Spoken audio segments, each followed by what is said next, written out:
Parvathipuram RTC complex దగ్గర భారీ bomb పేలుడు జరిగింది. ఈ సంఘటన ఏఎన్ఎల్ పార్సల్ కౌంటర్ దగ్గరికి వచ్చిన ఒక బాక్స్లో బాణాసంచా ఉండడం వల్ల జరిగిన సంఘటన.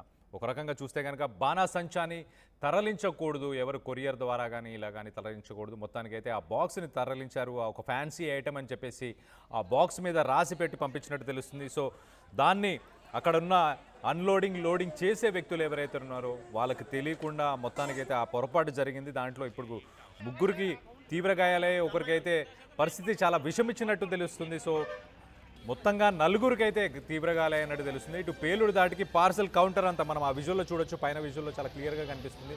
ఆ కౌంటర్ ఏదైతే ఉందో ఆ కౌంటర్లో చూడండి మొత్తం ధ్వంసం అయిపోయి, అక్కడ అద్దాలు ధ్వంసం అయిపోయి, ఆ షెడ్డుకు సంబంధించిన ఆ పై కప్పు కూడా ఎగిరిపోయినట్టు తెలుస్తుంది. ఆ పార్సల్ కౌంటర్లో ఉన్న ఇతర పార్సల్స్ కూడా డ్యామేజ్ అయినట్టు చాలా క్లియర్గా తెలుస్తుంది. ప్రస్తుతానికైతే అక్కడికి పోలీసులు అలాగే మరియు అగ్నిమాపక దళం వీళ్ళందరూ కూడా అక్కడ చేరుకున్నారు. స్థానిక ఎమ్మెల్యే కూడా పరిసర ప్రాంతాల్లో ఉండడం వల్ల ఆయన కూడా అక్కడికి చేరుకునే పరిస్థితిని తెలుసుకునే ప్రయత్నం కూడా చేసినట్టు తెలుస్తుంది. ఒక్కసారి మన విజువల్స్లో చూడొచ్చు ఎంత మోతాదులో ఆ డిస్ట్రక్షన్ అయిందో. ఆ రిక్షా ఒకటి ఎగిరి పడిపోవడం కానీ, లేకపోతే అలాగే ఆ కౌంటర్కి సంబంధించి అద్దాలని పగిలిపోయి ఆ కౌంటర్కి సంబంధించి అక్కడ ఏదైతే కంప్యూటర్ కానీ అక్కడ ఉన్న కూర్చొని ఉన్న మనుషులు అలాగే లోడింగ్ అన్లోడింగ్ చేస్తున్న మనుషులు వీళ్ళందరికీ గాయాలయ్యే. ఒకరికైతే పరిస్థితి చాలా విషమంగా ఉన్నట్టు కూడా తెలుస్తుంది. బాణాసంచా ఇప్పుడు దీపావళి సమయం కాబట్టి ఈ సమయంలో బాణాసంచాని ఎవరు దాని ట్రాన్స్పోర్ట్లో మీరు తరలించకుండా ఉండండి. మీ పరిసర ప్రాంతాల్లో ఎక్కడైతే షాప్స్ ఉన్నాయో అక్కడి నుంచి మాత్రం కొనుగోలు చేసే ప్రయత్నం చేయండి. ఎక్కడికైనా పంపించాలనుకున్నా కూడా ఇలా కొరియర్ ద్వారా పంపించకండి. ఎందుకంటే అది ఎవరైతే దాన్ని లోడింగ్ అన్లోడింగ్ చేస్తుంటారో ఆ వ్యక్తులకు తెలియపోయి ఉండొచ్చు. సో దానివల్ల ఇలాంటి ప్రమాదాలు మనం ఎదుర్కొనే పరిస్థితులు ఖచ్చితంగా ఉండొచ్చు. సో ఒక్కసారి అసలు ఆ స్థానికులు ఏమంటున్నారు, ఆ సంఘటన స్థలంలో ఆ సమయంలో అసలు ఏం జరిగింది అనేది ఒక్కసారి వాళ్ళ మాటల్లోనే వినే ప్రయత్నం చేద్దాం. సౌండ్ వచ్చింది ఏంటంటే ఆ సౌండ్కి నువ్వేదైనా భయపడిపోయాం, కానీ తీరా చూస్తే మాత్రం దీపావళి సామాన్లు అంటున్నారు. ఈ దీపావళి సామాన్లు నాకు అనుమానం. ఎందుకంటే దీపావళి సామాన్లు అంటే ఒకటితో ఒకటి అడ్డుకోవాలి. ఇది ఆ విధంగా జరగలేదు. ఒకటే సౌండ్. ఆ సౌండ్కి ఇక్కడ ఉన్న సామాన్లన్నీ పూర్తిగా ధ్వంసమయ్యాయి.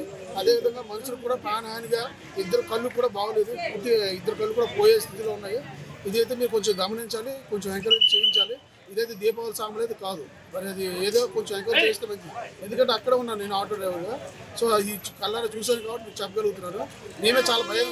ఒక దీపావళి సామాన్లు గోడ బొమ్మైనా అంత సౌండ్ రాదు, కానీ అది సౌండ్ మరింతగా ప్రాణాన్ని కలిగించే విధంగా అది ఉందంటే కళ్ళు మొత్తం బాడీ మొత్తం పూర్తిగా తక్కువగా ఊడిపోయి మొత్తం ఆయన పరిస్థితి చెప్పడానికి అయితే అంత ఘోరంగా ఉంది.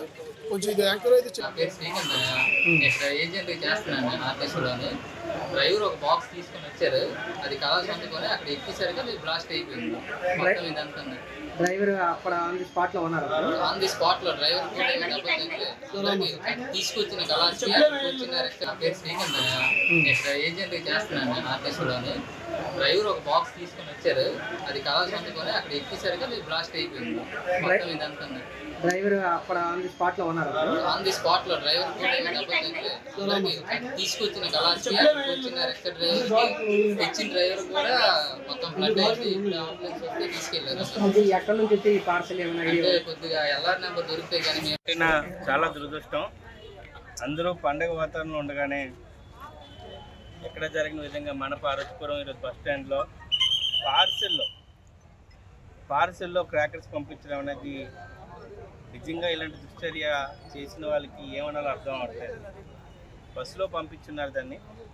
ఇంకా బస్సులో ఇంకా అదేమైనా ప్రమాదం జరుగుంటే బస్సులో ఎంతమందికి అయ్యారు. దీనిపైన ఇప్పుడే పోలీసులకు కూడా క్లియర్గా ఇన్స్ట్రక్షన్ ఇవ్వడం జరిగింది. ఎవరైతే పంపించారో ఐదుగురి పైన కూడా కానీ కఠినంగా క్రమశిక్షణ చర్యలు తీసుకోవాలని కోరుకుంటున్నాం. ఈరోజు మీడియా ముఖంగా పార్వతీపురం ప్రజలందరికీ కోరుకుంటున్నాను. దీపావళి మన పండుగల్లో అతి పవిత్రమైనది.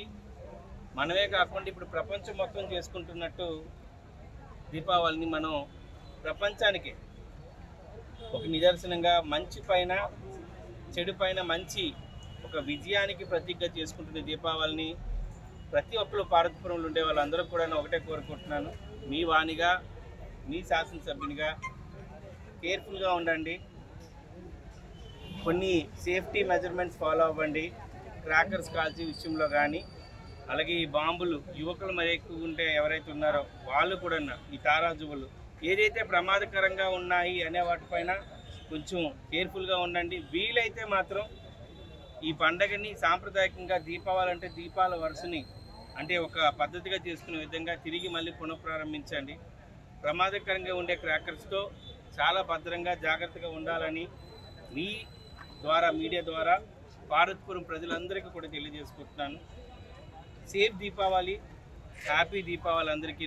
అయితే ఈరోజు ఘటన నలుగురు ప్రతిగతులను కూడా చూడడానికి వెళ్తున్నాను. అది కొంచెం మమ్మల్ని ఇప్పుడు కలిసివేసిన విషయం ఆ వీడియోస్ చూస్తుంటేనే చాలా భయంగా ఉంది, బాధగా ఉంది. వాళ్ళ కుటుంబాలందరికీ కూడా నా సానుభూతి తెలియజేస్తున్నాను. మరొకసారి పార్వతీపురం ప్రజలు ఎవరైతే ఉన్నారో అందరూ కూడా సేఫ్గా చాలా జాగ్రత్తగా దీపావళి చేసుకోవాలని కోరుకుంటున్నాను.